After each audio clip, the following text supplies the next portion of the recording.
Formations like these require long hours of intensive drilling and careful judgment. When the troop goes around the corner, the riders on the outside of the turn have to adjust their speed to keep even with the riders on the inside. The man on the outside has to ride a lot farther and a lot faster in order to keep up with the parade. The outside wheels must spin faster than the wheels on the inside because they have a greater distance to travel in the same length of time.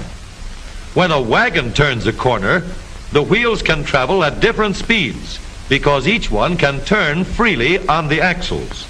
And in the early automobiles, the rear wheels turned separately and only one wheel was connected to the engine. But when only one wheel was driven by the engine, it had to do all the work, and it couldn't get a good enough grip on the road to do its job properly. So the one-wheel drive was soon out of date. But if two wheels are locked on an axle so that they are not free to turn separately, one or the other has to slide. So engineers had to find a way to connect both rear wheels to the engine without sliding and slipping on turns. The device which makes this possible is a part of the rear axle. It is called the differential because it can drive the rear wheels at different speeds. The differential looks complicated, but once we understand its principle, it is amazingly simple. These two wheels are mounted on separate axles and supported by a frame so that they can revolve freely at different speeds. Let's fasten a spoke on the inner end of each axle so that by turning the spokes, we can turn each wheel separately. With a bar or crosspiece, we can turn both wheels in the same direction at the same rate of speed. Let's get something to hold this bar in place so that it will press against the spokes. Notice that this support is not locked to the axle. It turns freely. Now we can spin the wheels by rotating the support. This is fine as long as both wheels are able to turn at the same speed. But let's see what happens when we go around the corner.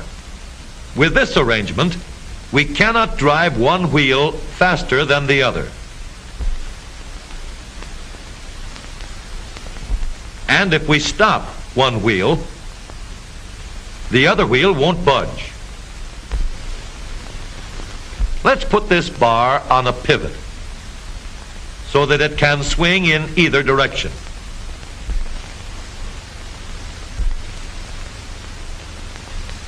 Now, the bar can still turn both wheels at the same speed. And because it pivots, it lets one wheel turn even when the other is stopped. But if turned too far, the bar will swing around until it won't drive the spokes that turn either wheel. We need another crossbar and more spokes to carry on the job. When we stop one wheel, the crossbars will continue to push the spokes of the free wheel around. As long as both wheels are free to turn, the bars do not swing on their pivot and the wheels move at the same speed. Now we have the working principles of a differential. To adapt the model for use in an automobile, we will have to make a few changes. In order to reduce the jerky action caused by wide spaces between the spokes, we will put in more spokes. Further filling in the spaces between the spokes gives steadier, more continuous action, and changing the shape gives firm, constant contact. Now we can make the gears thicker and stronger, and we have differential gears. The edges are cut so that they will fit together more smoothly and silently. And another gear is added to share the work of driving the axles. The principle is the same. In order to turn the support and drive the wheels, we can fasten a large gear here, connected by a smaller gear to a source of power.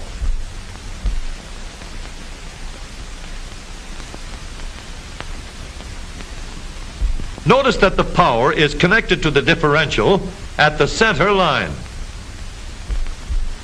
We can make our model more compact by moving the gears closer together.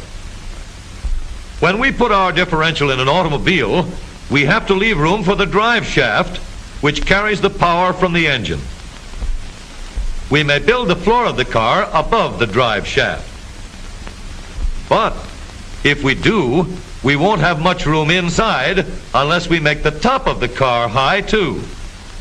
Of course, we could lower the floor and ceiling, but the drive shaft would be higher than the floor. This would have disadvantages. A shaft in the middle of the floor of an automobile would be inconvenient for passengers and would be awkward for carrying luggage. Today, engineers have found a way to make the car roomier and closer to the road without a clumsy shaft above the floor. The drive shaft from the engine to the differential is lowered out of the way, and the drive shaft is connected to the rear axle at the bottom. The new low center drive makes the rear axle quieter, stronger, and more durable because it gives better, smoother contact between the gears. The automobile of today with the low center drive is stronger and more rugged. Every part of the rear axle has been built to withstand strains far greater than it will ever meet on the straightaway or around the corner.